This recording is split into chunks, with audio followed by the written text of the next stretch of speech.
From the Black Swan Media Studios, deep inside a secret underground bunker, we're speaking to freedom-loving patriots from all around the country and the world. Welcome to the Resistance. This is John Crump, live.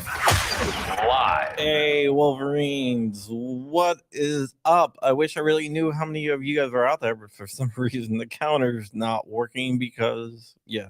All right, well, whatever. All right, it looks like it might be updating now. I am John Crump, and we are joined today by the one, the only Rich, flying Rich, the guy that crashes stuff all the time. Rich, I thought we were over that. I had to unmute myself. Okay. We have a very special guest today, and it's honor to talk to this guy, and he knows a lot about the ATF. Let's just say that. His background is he used to be in FAT D, which is the Firearms Ammunition Technology Division, and he knows a lot about the rules. In fact, he wrote most of the training stuff. So, how are you today? Rick Vasquez. We have a common friend, the chicken farmer, as we call him, Rick. Say that again? We call Rob the chicken farmer. Oh, okay. I'm glad you said that. Somebody else called him a chicken farmer. Yeah, it's because he brought me eggs one day. DLD After Dark, you are willing, you can jump on anytime, you know me. Rick, What? So tell everyone what your background is first. I'll just do a quick intro. Of course, I had a career in the Marines, served on security forces duty, embassy duty, Desert Storm, chief instructor at the Precision Weapon Shop, and left the Marine Corps, went to work for Dipmac Security as a firearms and tactics instructor.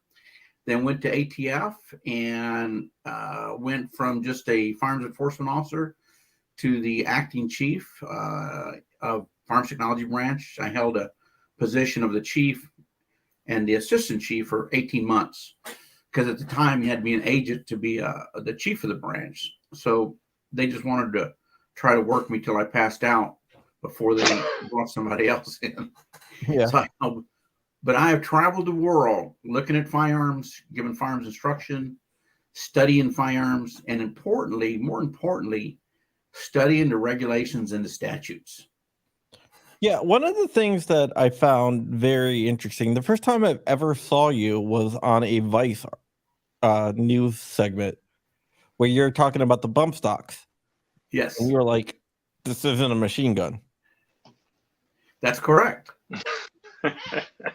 And if anybody should know, you should know. Well, it was a pretty simple determination. You guys probably remember the Akins accelerator situation. Mm-hmm. And after the Akins accelerator, the device was sent in and, it had springs and hydraulics and, in simple terms, once you pulled the trigger, it became a simple machine. It operated on its own because it had an energy stored there. Well, when they sent in the bump stock, these guys were smart because we wrote a specific ruling and told people what would be classified as a machine gun. So the guy who developed the bump stock said, okay, we're just going to only work off its inertia. And that was an easy call. But there's a lot of stuff that people don't realize. That bump stock, we took it to headquarters. It was offered to Senator Feinstein's office to review it. Their office refused to review it. So ATF said, it's not a machine gun, and let them sell it. So we knew, no matter what, that it was going to be political. So ATF covered their behind on this one. And lo and behold, it went out there and sold. Yeah, when you were on the Vice show, you actually were showing how to bump fire with the belt loop. That's correct. And you're like, this is why it's on a machine gun, because I can do it with a belt loop. Any semi-automatic firearm with just a little bit of practice, and we had the Vice correspondents doing it right away. And there was a lot behind the scenes you guys didn't see. These guys were great. They were young. They were enthusiastic. Sometimes people think Vice is like anti-gun. They just told a story, and they let me Mhm. talk part, and they told a story, and we had a lot of fun. We went out to dinner that day, but those young guys had a blast watching that thing shoot with just bump fire. Yeah, you basically said this is why this is not a machine gun. It was easy determination. This is the law, and this is how it fits in. Now you left ATF, and now you're helping. I hate to say the other side. You're helping the gun industry. I help anybody I think is right. That's the way I look at it. So I had a deposition the other day. It was a 9-hour deposition. And that was kind of the question they asked me. Do you always work for the plaintiff or defense? I said, no, I work for who I think it's right. If I think, the person, I looked at the whole matter and I determined they're falsifying information, I'm not going to support them. So what I like to do with the industry and anybody that has an FFL is we want to make them keep their license. We want to work with them, and that's what we're doing now. I'm sorry, what was that? What was that you said? Anybody has an FFL to make them keep their license. We Unbelievable. want to make sure, and there's nobody out there doing that. So we've kind of taken upon ourselves, and of course we charge for training, but we do a lot of in-depth to make sure, because what does it cost for an attorney, as we all know, when you do get in trouble? So isn't it better to pay a little bit money up front and not get in trouble? Yeah, a lot. Plus, right now, with the whole crackdown on FFLs, they're trying to trip people up any way possible. You're 100% right that they're coming in and evaluating people. And I'm going to back up if you don't mind, John. Let me just make the statement. When ATF used to come out, they would give you a firearms regulation guide. They would print it off. And so the dealer, whoever he was, would have that white book in his hand to review from time to time. Well, because of money, they quit printing it. So now they come out and give you a 3-hour block. Now, this is people who have been to school for 6 weeks and have been working in the field to learn their trade, and they give you a 3-hour inspection. And then you sign a statement that you understand everything that's true or correct. Well, if you have a printed off firearms regulation guide, you'd be more apt to go through it and look at the things you don't know. Because we all talk about it's online, I got it saved, I'll flip from page to page. You don't do it. So some of the things they're doing today, I really don't think they're intentional. It's just they depend on technology. And most of us knuckle dragging gun guys out there are still dependent on that book that we want to hold in our hand. Yeah, I mean, that is 100% true. I gotta ask you, what's your opinion on the auto key card case, on the auto key card itself? Well, I never looked at it, and so I don't really know what he had in his hand. And I had asked a question to a couple of different people because we had seen before firearms receivers that were made with a laser cut and little tabs, and you could literally pop the tabs, fold it, and have an AK receiver in like a matter of minutes. So when I first saw this online, that's what I thought it was. Yeah, it's definitely not that. And I think that's what a lot of people think. But from what I've heard, without getting into, what kind of what's transpired, this thing goes to appeal. From what I've heard, this is not a machine gun, and their test fire should have been scrutinized and critiqued. And I could really, really get in depth one-on-one with you on this, but I don't think I should here on air. No, we don't have to go there. I just wanted to get that statement, because like the way they got it to fire fully automatic is they jammed. I know it in there. They got hammer follow. So Rick, go ahead. I'm sorry.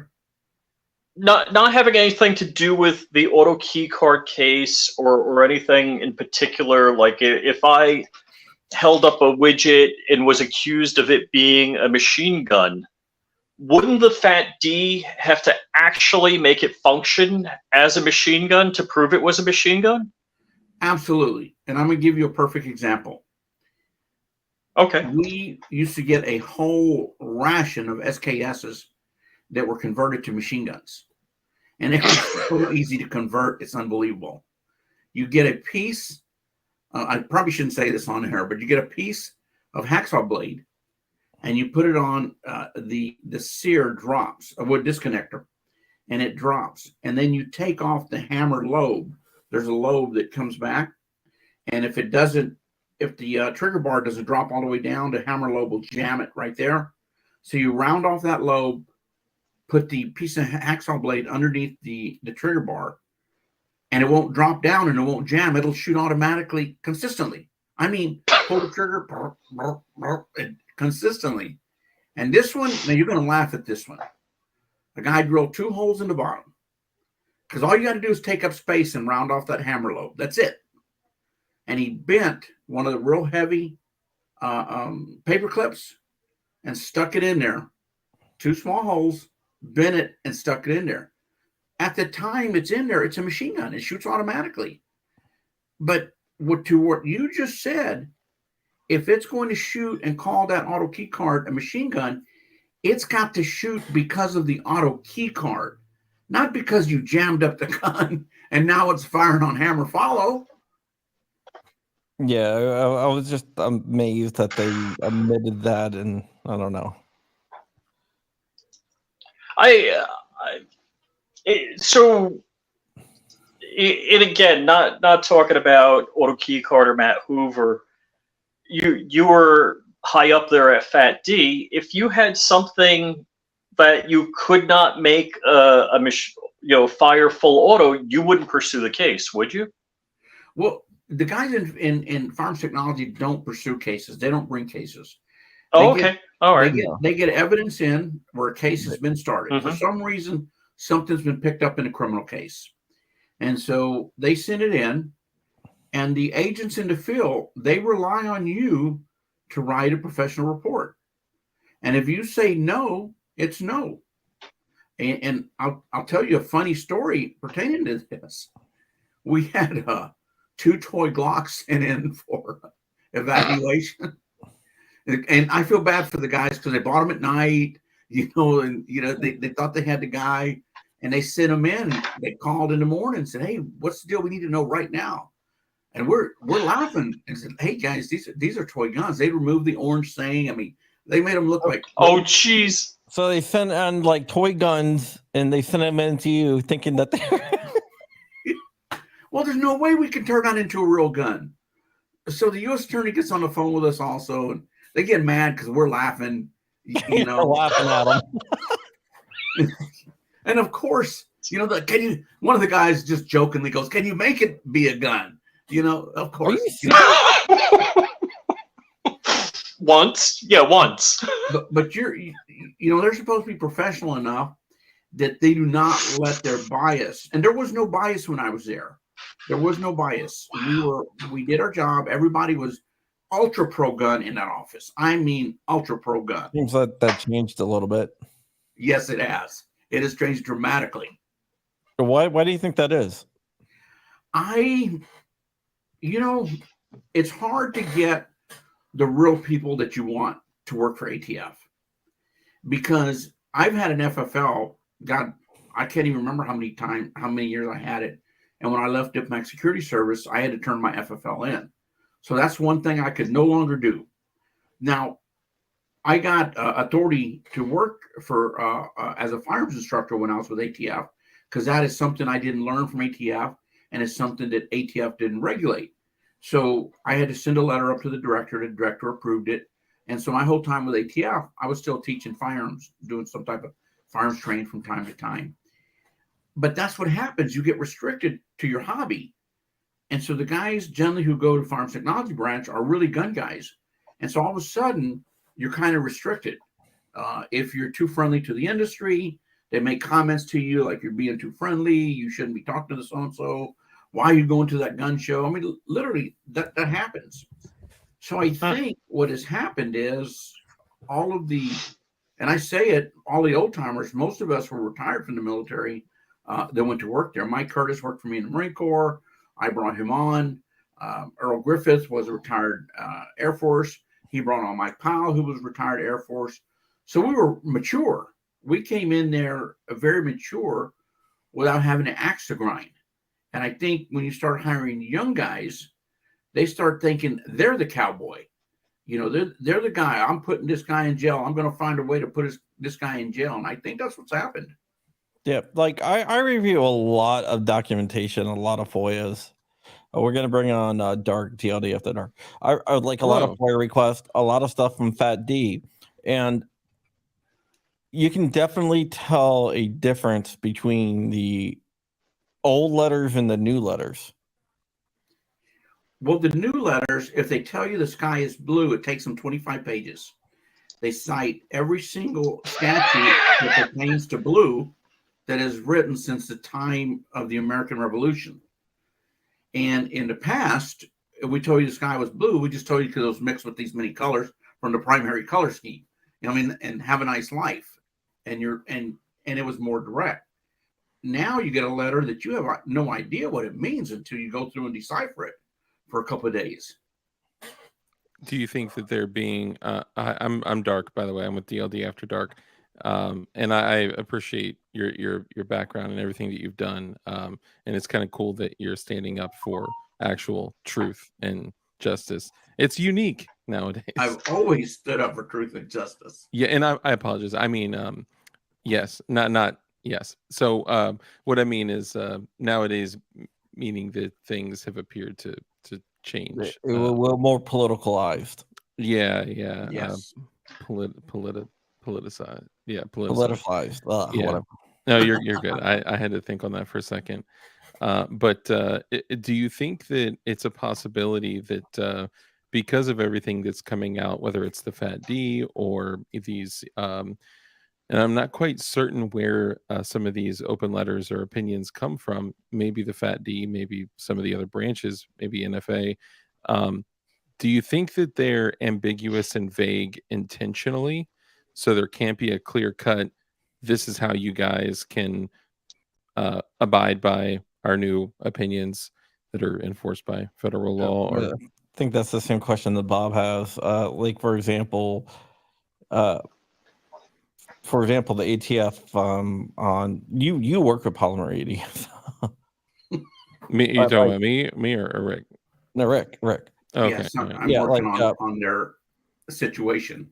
Oh, Yeah. okay. Like the vagueness, or with the what they wrote on pistol braces, how they don't give any concrete thing. It's like a holistic approach, like you know it when you see it approach. Well, I think what happened with the arm brace is there was people that didn't want to prove it. And then when ATF approved it, they started finding a way to chip away at it. You know, so if you see the first arm brace letters, it just kind of like, it's an arm brace, have a nice life. Then all of a sudden it's, well, if it's longer than 13 and a half inches, it's a short barrel rifle. Well, if it's wider in the rear than it should be, well, what does that mean, wider in the rear than it should be? Yeah, they don't give any concrete, like if it's this wide, it's like, if it's wider, well, how wide is wide? Well, we'll know. We'll tell you when it is. When you violate the law, we'll tell you violate the law. But we're not going to tell you what the law is until you violate it. Or a specific model, even, or the other ones that were like, if it is based generally off of if it's based on a stock design. Yeah, if it's based generally on a stock design or something along those lines, like that's kind of crazy. You know, how do we follow their rules that are? Well, I'm answering it in two ways. Yeah, sorry. But first of all, let me talk about the arm brace real quick. Yeah. The 13 and a half inch length of pull comes right out of the NRA guidebook. Somebody found language in there that says a rifle stock is generally between 13 and a half and 15 and a half inches. They use that like a law. And their attorneys allowed this. That has nothing to do with it being a stock or not being a stock, because when you looked at it, you didn't measure it. You just said the original letter, and I'm sure you've seen these, John, and you guys have also, says nothing about dimensions, color, weight, thickness in the rear. It just said it's designed as an arm brace, pretty much. But now, as far as the classification letters, one of the biggest problems is when people write into ATF, about 90% of them should not be writing into ATF. Hey, if I have a machine gun in my basement and I go in the backyard and shoot it, do you think I could be prosecuted? I mean, you cannot believe the letters that go into ATF. Hey, that's a joke, right? I'm telling you, that is outlandish, but that's some of the stuff you would get. Wow. So when I work for people who want something evaluated, I look at it and I put the letter together for them so that you spell out exactly what you want. Look up the regulation, look up the statute, look up any previous opinion, said, I'm making this, I'll say, a bump stock. And you previously said that it was okay. I made it in the same manner, the same weight, same length, same everything. And you send that in. And they would probably respond something like, well, after so-and-so date, the bump stock was determined to be a machine gun. So sorry, don't make a machine gun. Now, the other part of the letter that's ambiguous, you hit it on the head. They don't want to be put into that corner. They want that way out. Mm-hmm. So yep. Rick writes in and says, I want to make this thing. And so they give me they approve it, but they give themselves wiggle room for next week. Let's say arm brace. So 10 years from now, they say, we decided we don't want that arm brace anymore. So in the letter we wrote him, we said, and he probably doesn't understand it, if you change the molecular structure by 1%, it's no longer an arm brace. Well, your plastic changes on a daily basis. You know, you buy plastic changes. Hey, they got me. My arm brace is illegal. It's like they're playing games. Well, and it seems that they also did the same thing with the unfinished frames and receivers, right? They did the same thing with their, nearly 300-page document and in August, right? And the final rule that was nowhere near final. And then they came back December 27th and said, actually, it's not that the frame, the blank frame and the jig and tooling need to be separate. It's just a gun. It's just a gun with or without the jig. And then January, Palmeriti is like, oh, well, we have this bridge frame, and this bridge frame will block the trigger housing and, the rails, and, we'll add all this stuff and not even give any instruction or information on it at all. And then our people will just figure it out. Then they sold that. It just seems that and then the temporary injunction comes in, and it's just constantly changing. And I mean, they're shutting businesses down based off of opinions. And of course, some people are getting charged and some even convicted just based off of an opinion, because they can say, oh, this is our opinion, but our opinion is enforced by 18 USC, whatever law it may be. Yeah. Well, I'm glad you brought that up, the receiver. That is a big issue. The bad thing about it is a lot of our people don't police ourselves. When you have a person setting up at a gun show and he's selling boxes and boxes of polymer 80 receivers, and I'll use my nationality so no one thinks I'm a racist, to a Mexican who can barely speak English, and telling him to go to the other table and buy all the parts, and then telling him, if you need help, I'll help you put them together. Now, he's not doing anything illegal. Up to the ruling change, he's not doing anything illegal. But that brings attention to the gun industry. And a lot of times, and it's, I say our people, it's people who jump into this specifically to do something dirty. Somebody found a way that, you know what, I'm going to sell and make some money real quick. And this is a way to do it. So I'll get some 80% receivers, and I'll get some parts, and I'll sell them to, the next cartel guy who comes in the door. I don't care. And I'll even jack up the price. So now you've got all these numbers that these cities and states are using.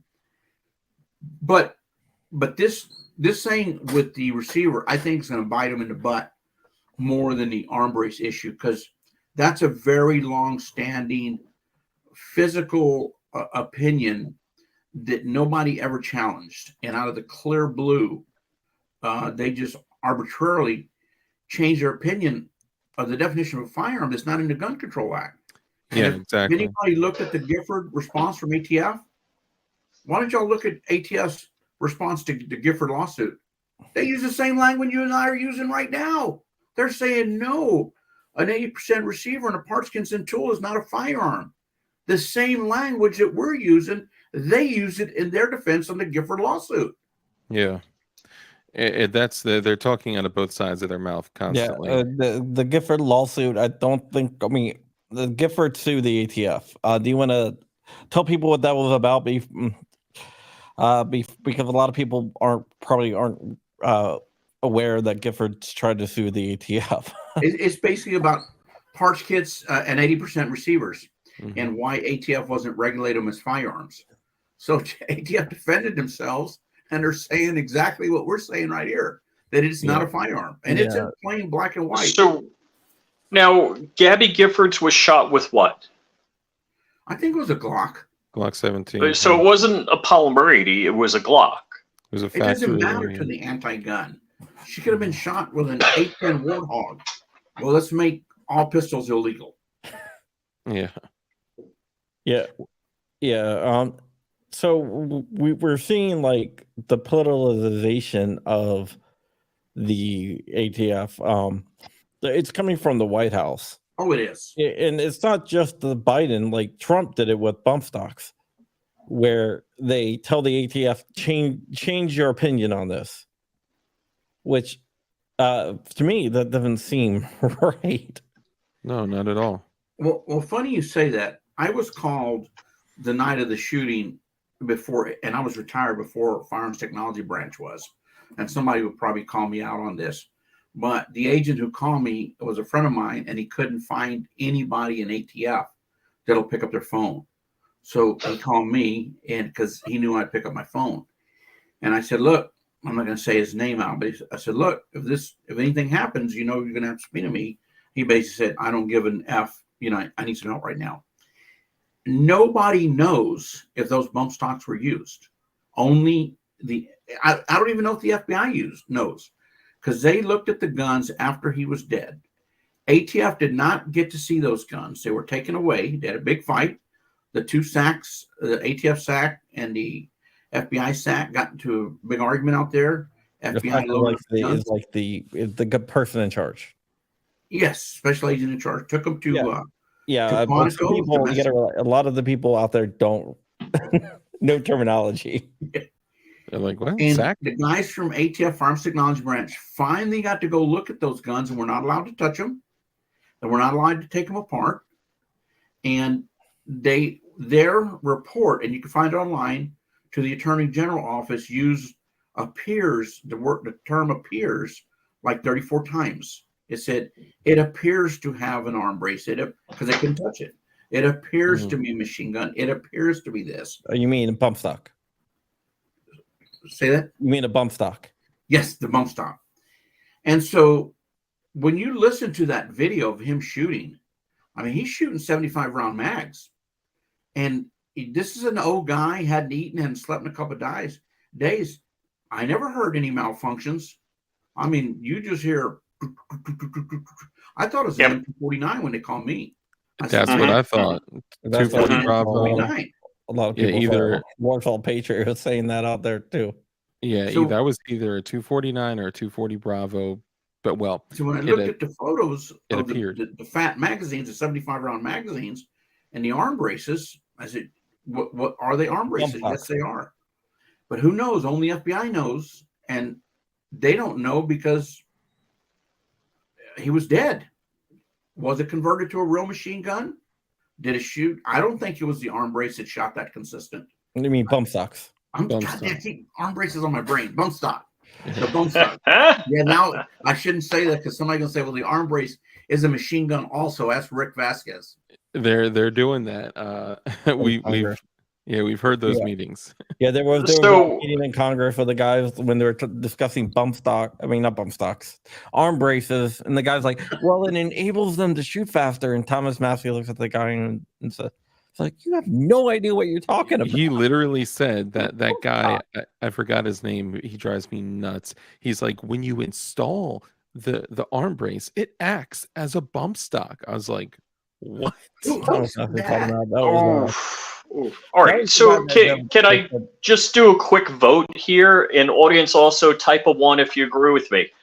The Las Vegas shooting does not sound like a bump stock because the fire was too regular, uninterrupted, didn't malfunction. Raise your hand on the panel here if Agreed. you think that's so. But I will I also don't know. say, I can't say either way. my And opinion, hit a 1 in the chat. My opinion is that, however, belt-fed machine guns malfunction all the time. Have you ever run an M60? Oh yeah, yeah. Those things are like burr, Hey, man, I came in the Marine Corps in '74. I ran some M60s. yeah, those things. How often did you run into malfunctions with M60s? When they were brand new, they were flawless. But man, that M60 starts stretching, and you can imagine the junk we had post Vietnam. Yeah. You know, and they would start malfunctioning. Yeah. We have a question. The FRT is something I don't know if you can get into that or not. Force reset triggers. I'm very familiar with it, but I've just been retained on that this week. Yeah, that's what I figured. So I had to ask, but I kind of heard that through the grapevine. And I did an evaluation for him when he first started it. Yeah, Okay. yeah. I kind of figured that was going to be the case, but So would you? Okay, so let me ask you this: based on recent events in certain circuit courts, do you believe that? Are you talking about the Fifth Circuit? Yes. Do you believe that the FRT and that force resets? FRTs. Yeah, force reset style triggers, and there are a bunch out there. Do you believe that potentially the same thing could happen with YouTubers that were sponsored by those kinds of companies, that all of a sudden those people that were sponsored by those companies, that they could be held accountable, similar to, say, how CRS Firearms? I mean, that's a genuine concern of mine. Yeah, a lot of people that sponsored products that they thought was okay, and now the ATF is saying they're not okay. No, but I'm sure that depends. I don't know if Rick will be able to answer that because that's more of a. I think so. I think if they have them, they need to just abandon them. I mean, it's literally that simple. ATF hasn't charged anybody, I don't think. No, they haven't. But what he's talking about is people that were sponsored by the companies. Because CRS Firearms was essentially just sponsored by Auto Keycard. There were some things which we don't necessarily need to get into that may have skewed people's perspective of that, but essentially CRS Firearms was sponsored by this company. The ATF told both the Auto Keycard guy, Justin, and CRS Firearms that they were not machine guns, and then later on had changed their opinion, came back, and even though they were purchased and sold in good faith, later on they said, nope, these are machine guns. Both of you guys are charged and screwed. What I'm thinking is there were a lot of YouTubers out there that were sponsored by companies that sold force reset style triggers, and they were driving traffic to purchase them, similar to how CRS was driving traffic for them to purchase those. Is what I'm want to clear something up about the ATF saying that they weren't machine guns. That wasn't from Fat D who said that. That was from the local field office. And so ATF's like, well, that's not official. And did they get it in writing? These are so. Hold on, really quickly. A phone call in chat, like, guys, no one is saying these are laws. Clearly, these are rules and opinions that are published by the ATF, but unfortunately, they are applying existing law to them. So that's why there are federal implications with simple changes in their opinions. So no one here has called these there's laws. There's no act of Congress. There's no legislation. So that's not what we're talking about. Sorry. I can't answer your question as far as like YouTubers oversight and stuff like that. I can tell you that a real lightning link is designed. It was initially designed and made to convert a semi-automatic AR-15 into a machine gun without M16 components. So a real lightning link is a machine gun. Mm-hmm. You need an M16 bolt carrier though. Yes, I'm sorry, the bolt out, but you don't need the M16 trigger and hammer and selector. Right. So it's designed specifically for, an AR-15 with just a bolt carrier, so you can have the big lug. Yeah. I gotcha. I do want to get into your program that you're offering for FFLs. Yes. Gilbert Ambler. We got a team of two Gilbert's attorneys. a good guy, by the way. If you guys don't know him, he's a really good guy. Mike G, however you pronounce his name, we call him Mike G, Geometro, and a young man named Kyle Bachman, who I recruited for ATF, and he left ATF, became U.S. Marshal, and he took a medical retirement, and now he works for me again. So we are going to different regions and putting on training for FFLs. And we're going to offer from manufacturing to A&D. And we're working with Bravo, who does an electronic A&D book in 4473, and they're going to instruct the 4473 in A&D with one of us. So the way it's going to work is they're going to talk about what their A&D, electronic A&D can do and how it can save your butt, because you can't go further, you can't do this.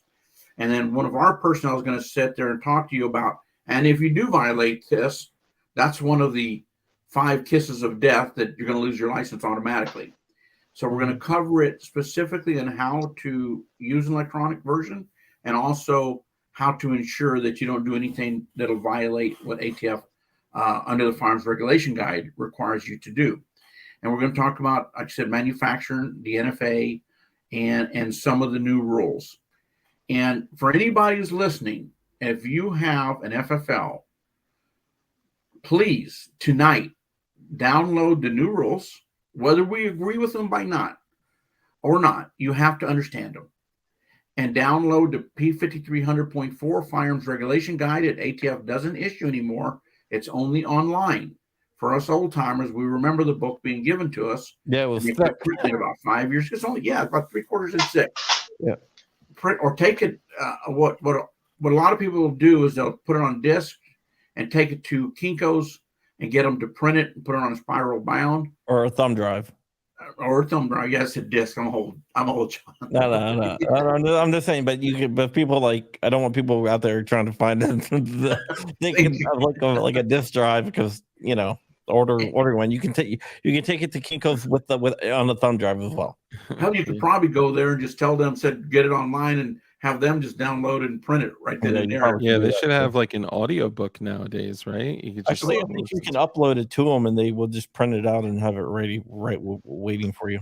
Rich already thought of a way to have artificial intelligence convert it to a audio book. So yeah, I'm sure. Oh, and a video. And a video. But basically, you need to educate yourself, and if you don't know what you're doing, we're going to set up like a help desk system on Bravo's website. And you'll be able to send in a question. Of course, you're going to be charged. Send in a question, and we'll respond to you in writing with citations. And that's one of the things that we're going to do. We're going to give you a citation for every response, so that you, like you said, somebody told them at the field office, that's not a machine gun. Don't worry about it. Mm-hmm. Well, where's your citation and where's your letter of authority, so that I don't go to jail? And that's the things we're going to make sure we're doing. What if it just in, I'm just being like, this is a hypothetical situation. What if somebody had a recording of that phone call?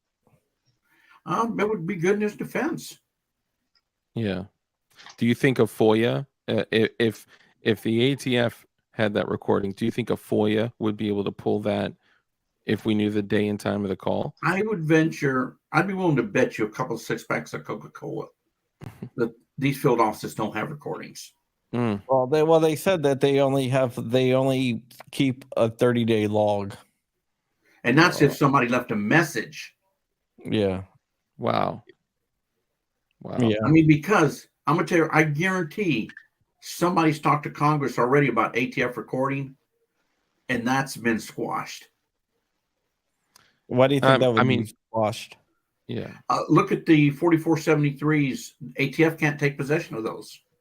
And then the tracing center with the T-Hart amendment, they cannot go into all the tracing database and just pull people's names out and use that information. They still have to do a manual trace. And when out of business records come in, they get scanned and put into a database, but they can't use that database unless they're looking for a trace for that particular gun dealer in that particular time frame. Yeah. Do you think that the out of business records should be scanned? Because what they do is they scan them into PDF format, which you can turn on like optical character recognition within like 15 seconds. Oh, I know. I use it all the time. Yeah. Do you think that they should only be stored in like a like some type of format that you can't do that? I think if they're going to sneak into those records and look for stuff, they're going to do it no matter what you do.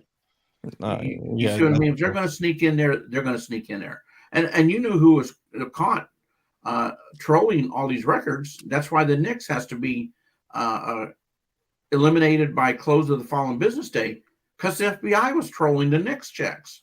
Yeah, I actually did a story on that.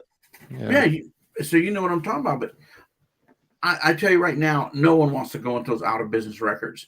I mean, it's even to the point, if you want to trace a gun, if it's older than a certain time, it has to be a particular charge.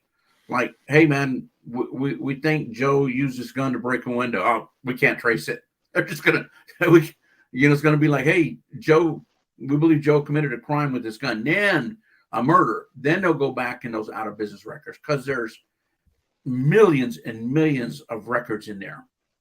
Funny story is when I closed my FFL, I sent in my out of business records, and I got a call like 6 months later, and they're like, we can't find where we put like form such and such through form such and such. Would you happen to have a copy of it? I'm like, no, I sent them in. That's what.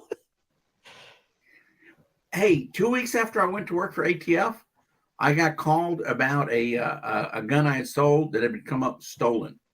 And I said, well, I sent all my records in. And I even told my supervisor this. I said, I sent all my records in, and don't you have them? And the young lady on the phone goes, we lose stuff all the time. Yeah, they lost like, what? I guess they were doing a trace, and they lost records, and they're like, you wouldn't happen to have a copy of it, would you? I'm like, no.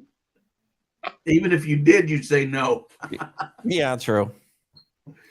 So, Rick, I guess question is, how valuable are these records? I think he may have even answered this by saying that you have the intention of helping FFLs keep their FFL, keep their license. Right.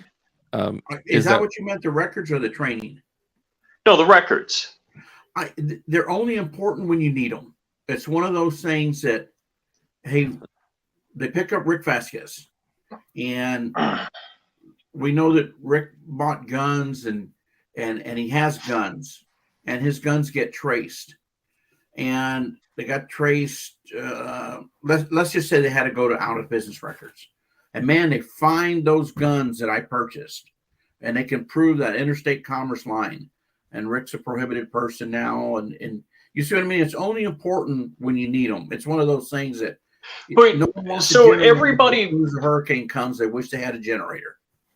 So everybody talks about serial numbers stopping crimes, preventing crimes, and realistically, a serial number just gives you another neck to choke. It really doesn't fix anything. I see your point. Where the serial, you're right. Serial numbers don't stop the crime. It's the tracing to prove who purchased it and potentially finding how it got to somebody that could prevent future crimes. The crime's already happened. So it's just another throat to choke is what I'm getting at. Yeah, I mean, you can look at it that way, but let's say I'm buying Wasser 10s, and I use this for a perfect example, and I live in Phoenix, of all places, and I'm buying 10 or 20 from different gun stores throughout the city, and they find 5 of these guns, and they go to the gun dealer and go, hey, we need to trace these guns. Hey, they all belong to Rick Vasquez. Well, now with a subpoena, they can go back and go to different gun shops and find out how many guns I've actually sold or purchased. And then they come to me and say, where's all your guns? And then they start showing up in Mexico or Los Angeles. Or you're talking about Eric Holder. What'd you say? You're talking about Eric Holder. I figured somebody would catch on to that. Yes. That was a perfect example. Well, that was not a good example because they were tracing guns that were doing nothing with the trace data. Yeah, you were getting at the Eric Holder thing. Yeah. What I found out that was really, you remember the Charlie Hebdo shooting in Europe? In France. In France. So the terror shooting. That gun was traced back to Fast and Furious? No way. So so one of the AKs, one of the full auto AKs that was used in the Charlie Hebdo shooting was traced back to the Fast and Furious. So it was converted, semi-automatic, converted to full automatic AK. I'm so glad you said that, because I've said this on numerous occasions. My last 2 years with ATF, I worked strictly for field operations. I supported the agents, and we had a trafficking branch, and I traveled everywhere, look at guns traffic. And I tell people, you need to look at a gun as a living organism. It can move.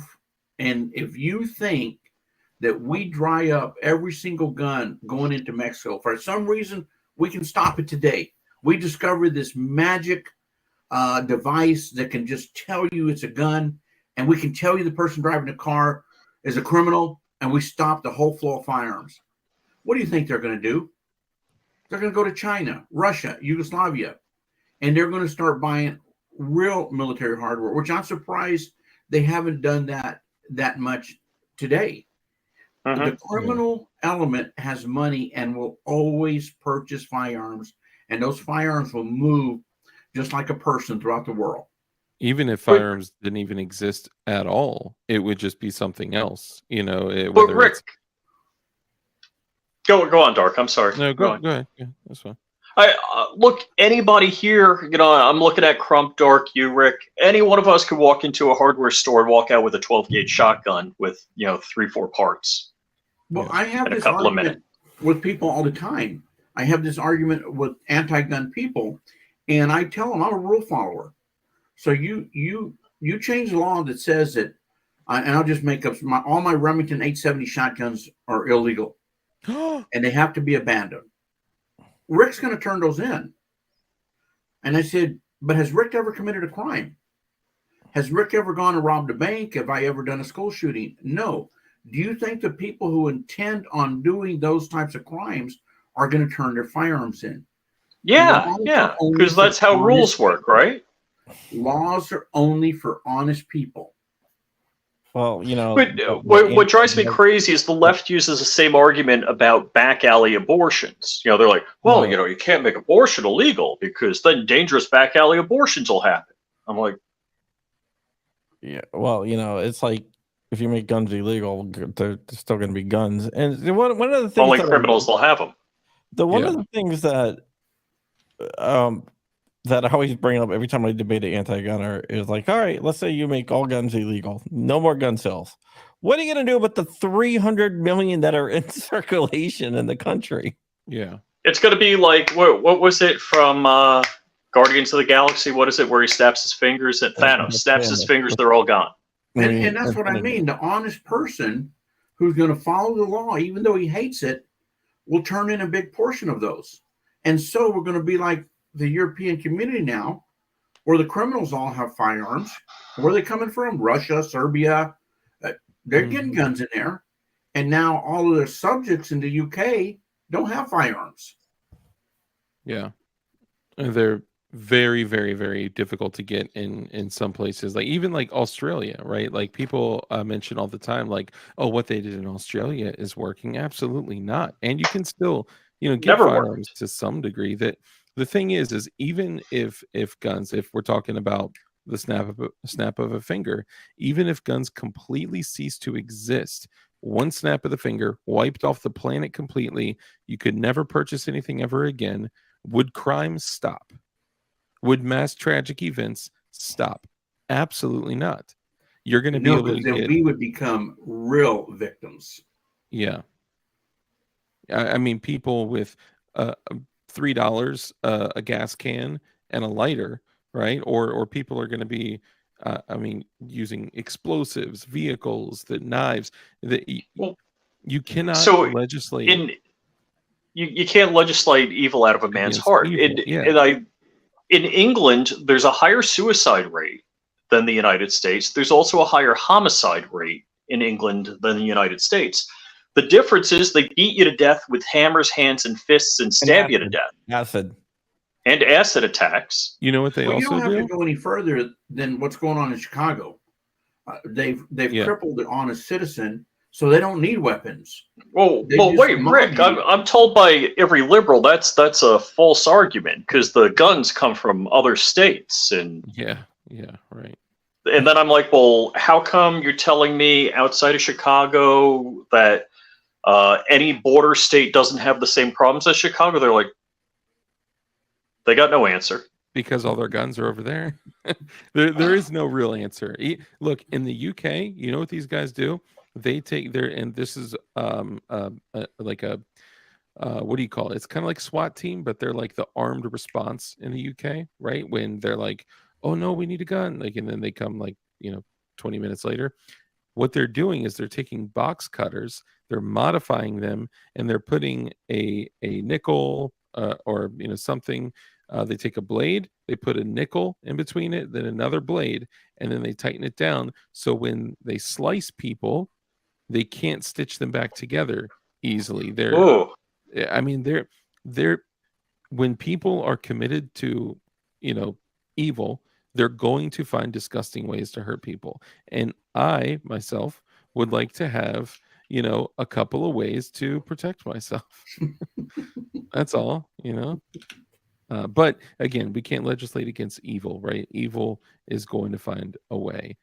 But to go back to one thing you mentioned about, the Remington 870s or the ARs or Glocks or whatever they choose next time, right? I think a lot of the people that we would think would typically turn in those guns, I think a lot of law-abiding people are going to say, you know what? No, not this time. Not going to do it.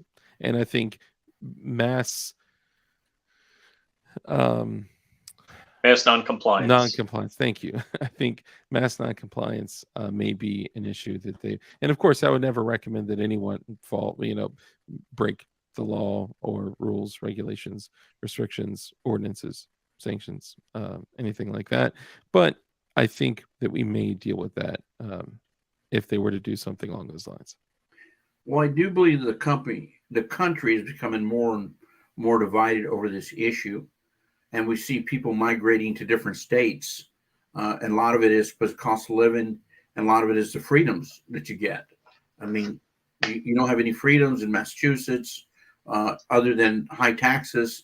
In New York City, high taxes, that's your freedom. So you move someplace else. And I think that's going to continue to happen. Holy crap. Texas is just being flooded from everywhere.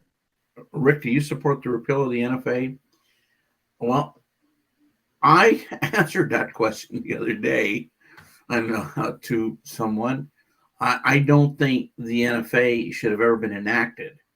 But with that in mind, it takes, you got to really think about, do you want anybody able to buy a real machine gun? Now, I would love to buy a BAR model 1918. That's my dream gun, but I don't have $70,000, so I can't buy one. But that's what affects me, because I can't go buy that gun because of the NFA. It's still available.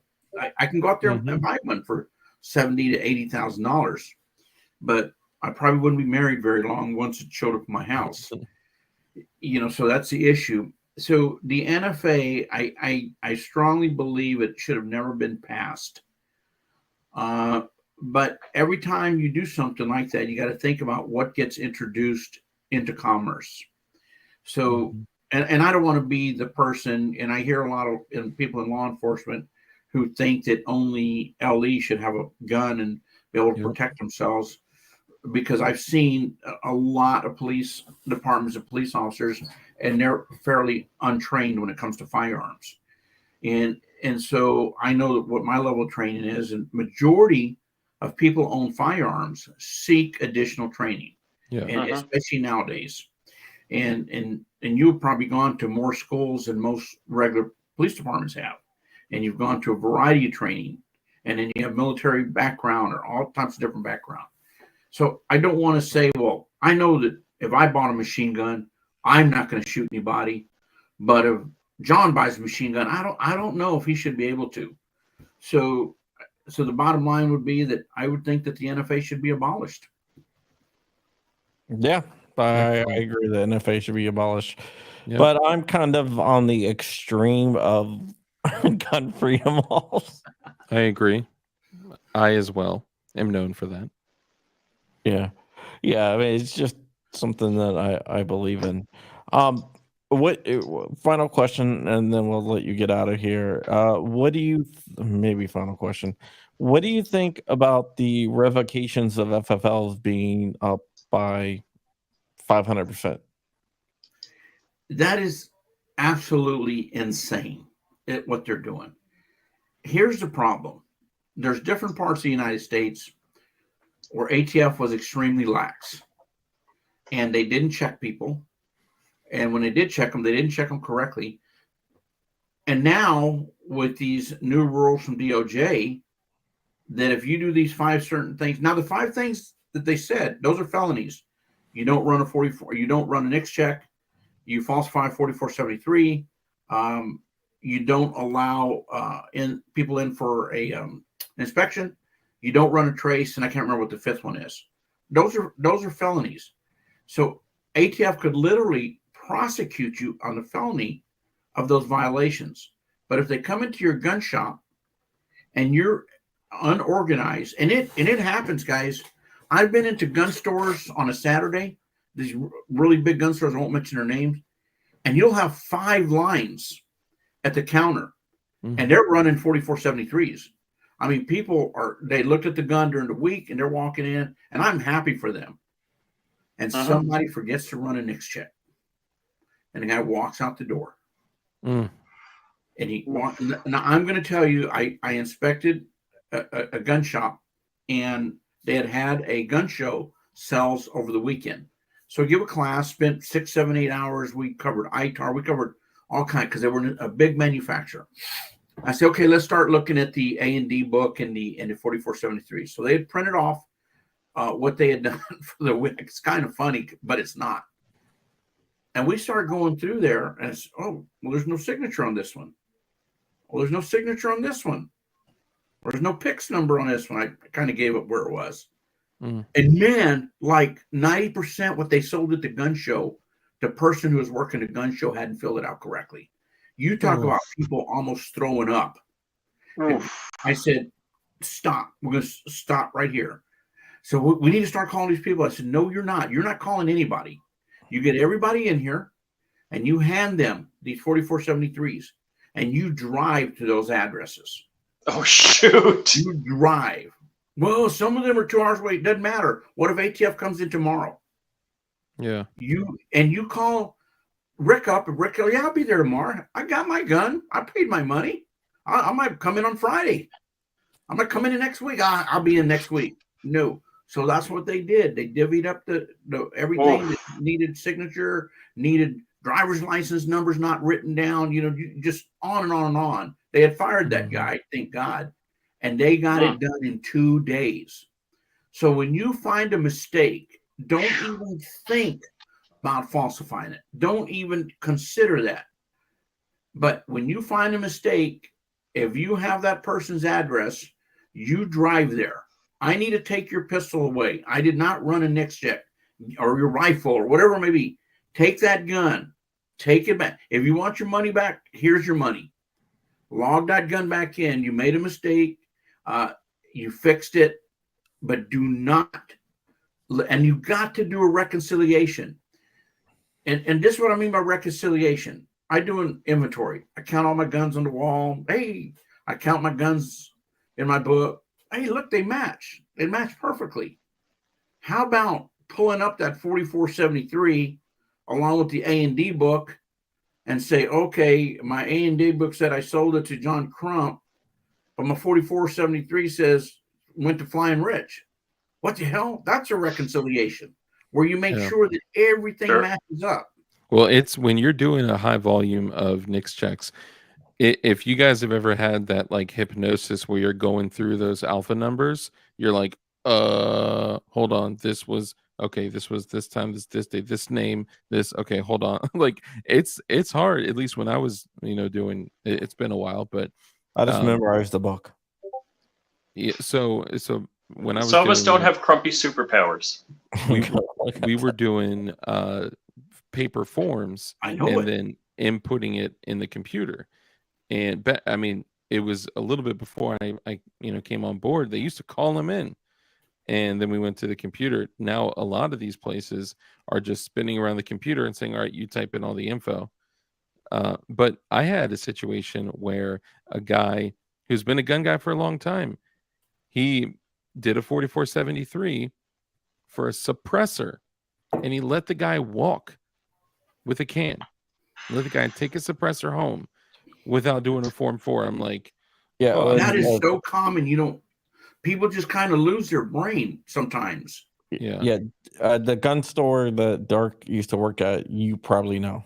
Dark is from Virginia as well. Oh, yeah, you're from Virginia? I just moved from Winchester last year. Oh, okay. Yeah, we'll talk offline. That's awesome. Yeah, I'm from Ashburn, but everyone knows that. Yeah. All right, Rick. Thank you so much for coming on. It was very, very interesting and very informative. Thank you, Rich. You can find Rich at Flying Rich Firearms on YouTube. DLD After Dark, of course, making his big comeback on tomorrow, right? Tomorrow, after being banned, second time in a row. Hey, keep me in Dark, mind. we doing a show? Yeah. All right, After Dark, bring me up. Yeah, man. I'd love to have you on. It would be an honor, good sir. Yeah, it would be my pleasure. FFLclass.com if you're an FFL out there. I know there were several FFLs out there asking about it, and we've been pinning it in the chat and showing it on screen. But FFL, FFLclass.com. Go look up the Vice thing, with Rick. Go look up Vice where Rick did with the bump stock and explain why the bump stock is not a machine gun on Vice. It was a very, very good episode and very informative and very fair. And I think Rick one thing I liked about that is like your logic was so spot on that it kind of overwhelmed the episode. So no matter what anyone said, you'd be like, come on, well, Rick said that. You should have seen those young guys when they walked into my basement. You can just imagine the stuff I have everywhere. And their producer had to jump on them. Come on, we got to get to work. Yeah, nice. They were a lot of fun. All right, Rick, FFLclass.com. Anywhere else that they can find you at? That's the only place we have this class. We didn't do a good job advertising. We've learned our lesson. So the next one that we do, we are going to do a much better advertising, pay some people some money. But it's not too late. It's this Friday. Nice. All right, guys, that is it. We will see you not tomorrow. Tomorrow I got a meeting I gotta go to. Wednesday with Great, Hyden, guys. right? It was a great evening. Thank Right. you. Thank you, Rick. Free CRS. Have a good evening, guys. Thank